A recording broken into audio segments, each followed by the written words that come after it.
Movies and Martinis celebrates women and diversity in the entertainment world by ranking trending movies, shows, and books with two completely different perspectives and ranked by delicious martinis.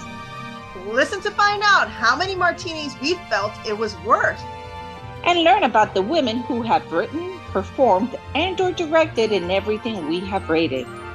A new episode is available every Thursday on your favorite podcast platform and YouTube. What's up, everyone? My name is Priya. Welcome to our podcast. Hi, everybody. Hey, Priya. How you doing today? Good. How you doing? Cheers.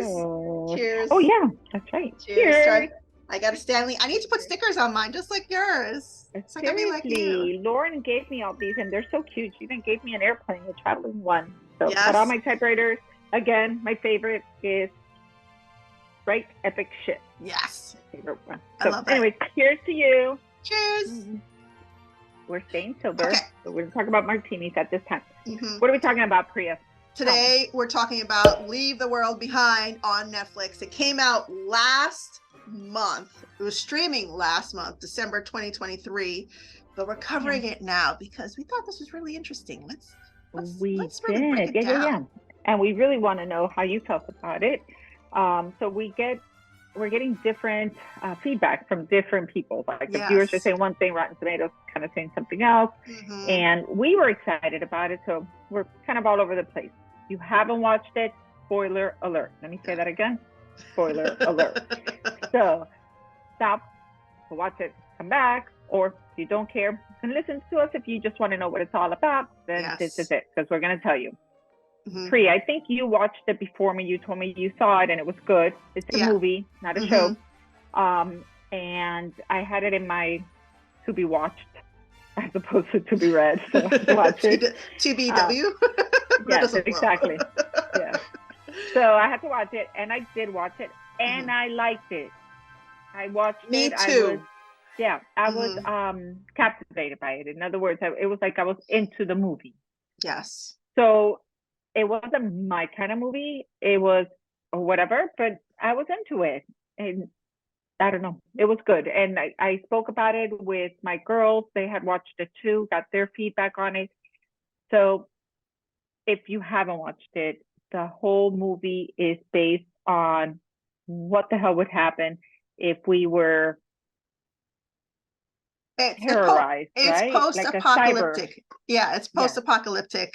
Yeah. And it was orchestrated, by world powers. So, take it away, Priya. So, okay, this is on Rotten Tomatoes. In this apocalyptic thriller from award-winning writer and director Sam Esmail, Amanda and her husband, Clay, who's played by Julia Roberts and Ethan Hawke, rent a luxurious home for the weekend with their kids, Archie and Rose. Their vacation is soon upended when two strangers, G.H., and his daughter, Ruth, who's played by Mahershala Ali and Mahela, arrive in the night bearing news of a mysterious cyber attack and seeking refuge in the house they claim is theirs. So they claim it's theirs, but it is their house. It is their house. So there's a little bit of like racial stuff in there. There's the two definitely families, a lot of racial tension. Yeah, the two families reckon with a looming disaster that grows more and more every day.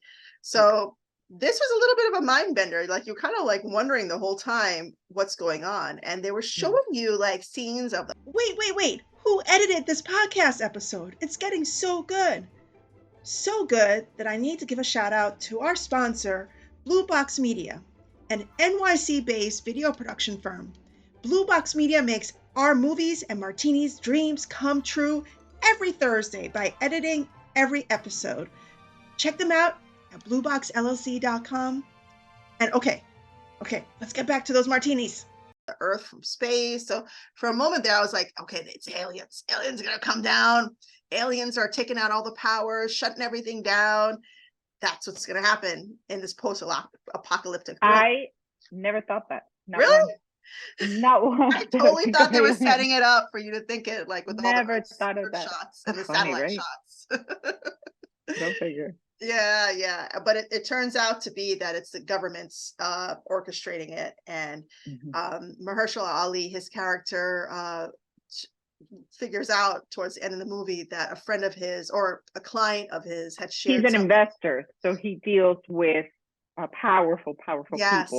And as we know, the government is ran by powerful people and money and corruption and all that crap, Yeah. not by the people we see on TV. Yeah. So they were already starting to move their money out of the United States because they knew something was coming. So he figured something was coming, but he did not expect it to be of this magnitude.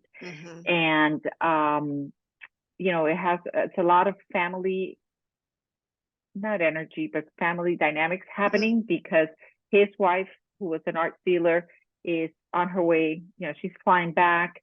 And so they're devastated with the fact that they're losing the wife because airplanes are crashing left and right because all the air control towers are down. And basically it's just cyber war. Everything just goes crazy. There's no phone, there's no landline, there's nothing.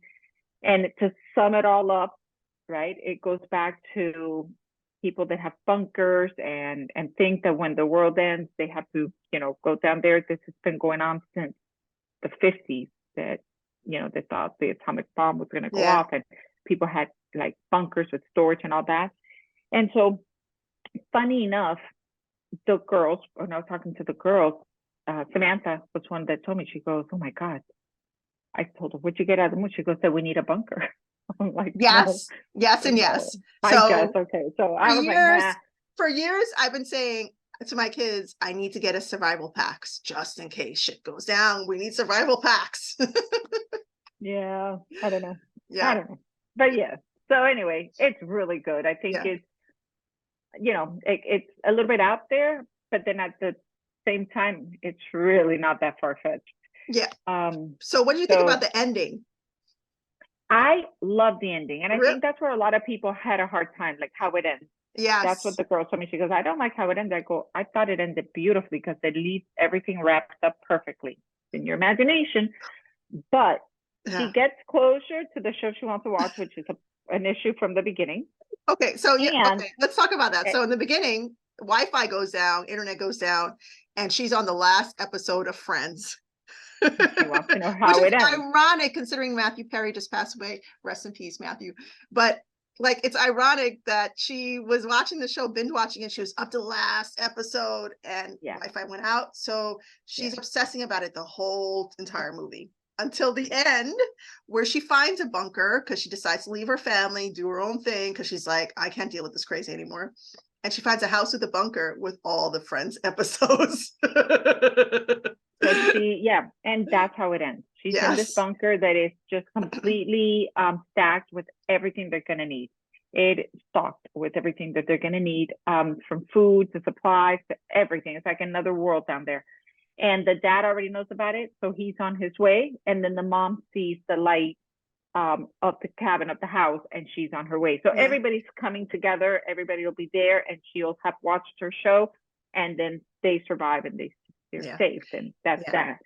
So I don't think everybody kind of put it together towards the end, and they're like, but I'm like, okay, rewind a little bit, and you'll realize everybody's already heading there. She just got there first. It's like, you know, kind of like Goldilocks and the Three Bears. She just got there first, but they're coming. They'll get there. So. Yeah, but I think people didn't like it because it was sort of like a subplot, but it ended up being like a major aspect of the movie at the end, that she was obsessed with Friends. So it made me wonder, like, what was the thinking there when they developed the storyline? What was the